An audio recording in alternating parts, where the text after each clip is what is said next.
Razão e emoção são contingências da alma. A palavra alma vem do grego ânima. O ânima, para os gregos pré-clássicos, para os gregos arcaicos, significava o sopro, né? O sopro da vida. Ânima é o sopro da vida. Por isso que os seres vivos a gente chama de seres animados.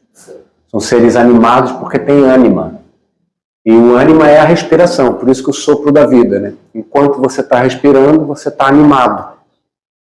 No momento que você perde a sua respiração, você perde seu ânima. Você passa a não ser mais. Era uma ideia muito concreta, né? Os gregos eram muito pragmáticos, os arcaicos, os pré-clássicos, né? Aí Sócrates, no diálogo, salvo engano, Mênon, ele vai elaborar um pouco mais a ideia de alma. E ele começa a associar a razão e a emoção a essa contingência no humano. Ele vai dizer que a alma do humano se divide em 3 partes. E para explicar essas 3 partes, ele elabora uma coisa chamada alegoria da bigalada. Então ele diz que a alma é como se fosse uma organização de um cavaleiro e uma biga, e o cavaleiro representa a cabeça, o cérebro, a razão. Esse cavaleiro, ele segura 2 cavalos.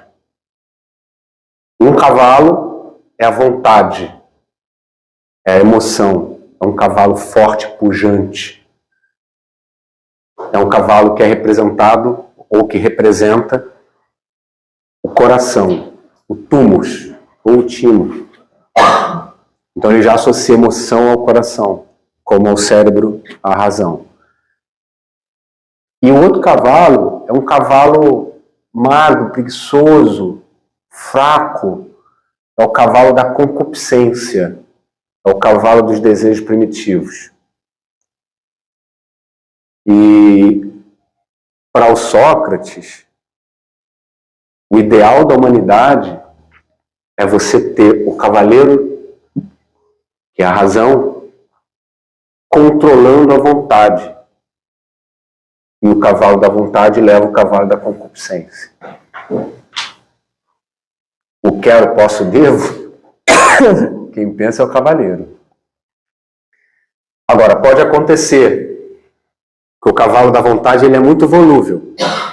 Se o cavaleiro não puxa bem o da vontade, para que o da vontade arraste o da concupiscência, cuja representação é a pelve, por questões óbvias, é o da concupiscência que puxa o da vontade.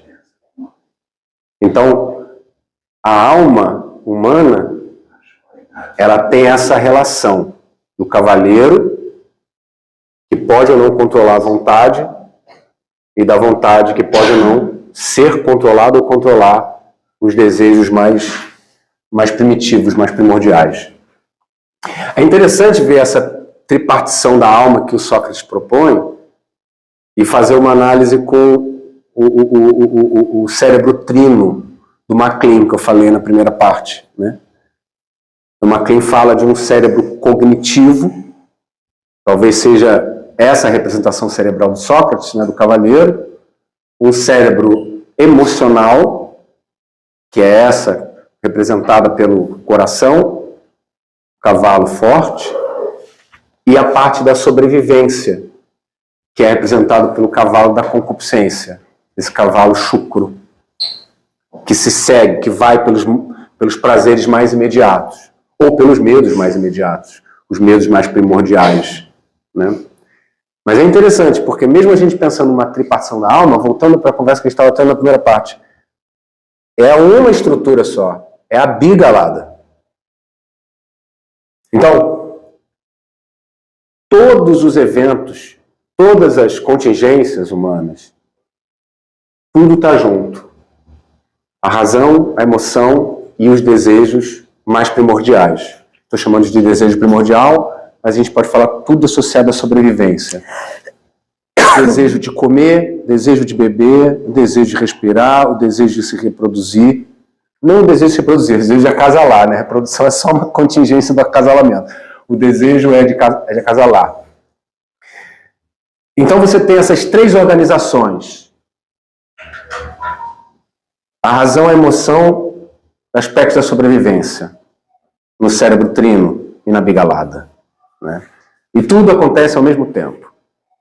Então, pegando o gancho no que a Tati falou, se eu vivo uma situação, por exemplo, um cachorro entra aqui, um pitbull enfurecido, o meu cérebro de sobrevivência entra em alerta imediatamente. O cérebro de sobrevivência está relacionado ao funcionamento do hormônio. Então, nessa hora, eu produzo hormônio do ACTH, que é o que vai ajudar na produção, ou vai garantir a produção do cortisol, da adrenalina. Eu vou ficar tenso, meu coração vai acelerar. Minha pupila fica dilatada, bocas secas. Os vasos sanguíneos das minhas vísceras contraem para deslocar o meu sangue para os meus grandes músculos, para me ajudar a fugir. A minha emoção é medo. Eu fico com medo. E a minha cognição? Eu vou organizar para fugir. Pular algum lugar, entrar numa sala. Naquele momento, a minha cognição vai fazer eu planejar uma escapada. A minha emoção vai me deixar com medo. E a minha sobrevivência vai deixar meu coração acelerado, vai deixar o deslocamento do sangue para os grandes músculos e tudo isso que eu falei. Boca seca, pupila dilatada. Se eu vivo uma situação como essa, ela fica gravada na minha memória cerebral. Se em uma outra situação eu escuto um latido, grande chance daquilo ligar a memória desse trauma. Então o cachorro não está lá. Mas eu escutei o latido. O cachorro que eu falo, aquele pitbull feroz. Aquele não é o mesmo evento. Mas quando eu escutei o latido, evocou a memória. Como eu falei para vocês, se essa memória estava associada ao medo, ela vai facilitar essa expressão emocional. Então eu vou sentir medo. Meu coração vai se acelerar, eu vou me preparar para fugir. Por quê? Porque está uma coisa associada na outra. Se eu falo sobre isso, em muitas situações, eu começo a dar para o meu cérebro a possibilidade de experimentar aquela memória em situações de segurança.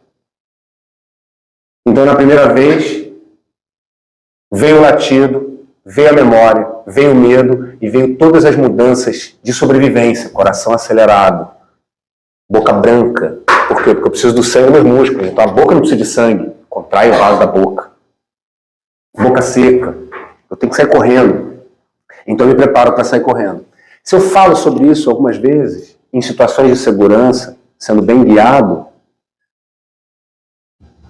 eu vou ter tempo de falar e do meu cérebro perceber, mas aqui não há perigo. Então eu me despreparo para o perigo. E quanto mais eu falo disso, mais eu vou dissociando a memória daquela reação emocional, daquela reação de sobrevivência. Eu passei anos da minha vida sem ser capaz de falar da morte do meu pai, sem me emocionar muito. Mas de tanto conversar sobre isso, hoje não é que eu não me emociono, mas eu me emocionava de me embargar, de não conseguir falar. Foi um evento super importante, assim. Quer dizer, obviamente importante, mas teve uma coisa nesse cenário. E hoje eu sou mais capaz de falar sem reproduzir a emoção de quando eu estava lá. Então, tudo vai estar sempre ligado. Se a gente é capaz de falar sobre o evento, colocar aquele evento, a memória, numa outra situação, tudo vai continuar ligado. mas eu vou ter novos atravessamentos de ligação. Por exemplo, se eu falo no caso do cachorro, eu vou ter um outro atravessamento, que é, cara, mas nesse momento não tem esse cachorro feroz. Então eu posso pensar que não tem esse cachorro feroz, eu crio uma nova ligação. Mas razão, emoção, desejo estão sempre ligados. Por causa do tempo eu vou parar, porque eles falam demais e chegam atrasados. Uma pergunta. 23. A gente queria saber se vocês têm alguma pergunta, alguma dúvida que vocês queiram tirar. Não? Bom, não entenderam nada, a gente explicou muito bem. Então, antes de finalizar, posso me encontrar em agosto, ainda não tem data de agosto. Que vai ser fé. Vai ser sobre fé, independente de religião. Fé. A procrastinação vai Fé é a ficar, ausência da dúvida. a procrastinação vai ficar por último? Tá. Isso. Queria agradecer muito a vocês, a presença. Vocês são muito felizes pra gente, novamente. Eu espero que vocês voltem nos próximos.